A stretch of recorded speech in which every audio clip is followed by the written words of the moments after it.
So today I'm going to show you how I normally deal with TRX when I need it for something on Tron network. I'm doing everything from Trust Wallet here, but there's nothing specific to this wallet. The same setup works with TronLink or any other wallet that supports Tron.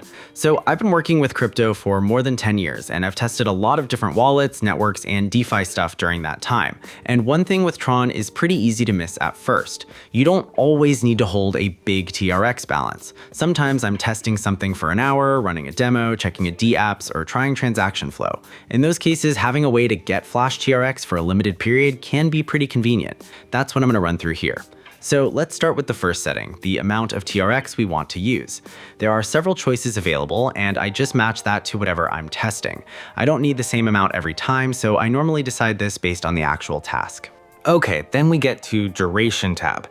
This one is pretty self-explanatory. We choose how long we expect to need TRX tokens. If I'm checking something quickly, I'll use a shorter period. For a longer testing session, I'll give myself more time. Nothing complicated so far. So next, we need to copy and paste receiving TRX address from wallet. Back to the page, paste the address. Address looks right. Good, let's continue. So for the next part, there's more than one way to handle the transaction. We can connect the wallet using Wallet Connect and approve everything automatically, or we can select the token and network manually. Use whichever option is more familiar. I'm going with the manual route here simply because we're recording the screen and I want every part of the process to be visible.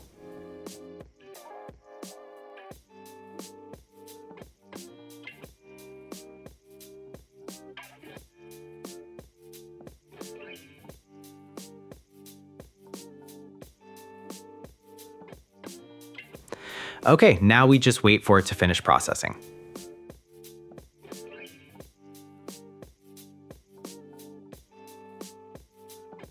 And there we go. TRX is showing in the wallet. So that's the whole setup.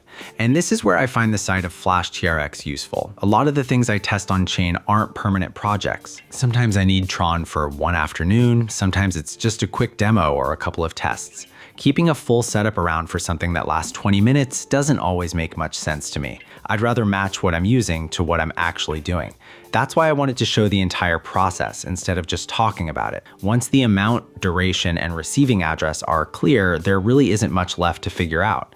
And if you're spending time around Tron, these are the kinds of small details that are worth knowing. TRX isn't only another token in the wallet, it's also part of how activity on Tron gets handled at the network level, which is why it keeps coming up when you're testing or interacting with different applications.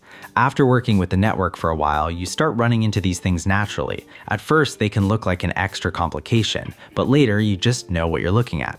Anyway, that's the process I wanted to walk through today. If you've been using Tron for a while and have your own way of handling these situations, drop it in the comments. Always interesting to see how other crypto setups are built.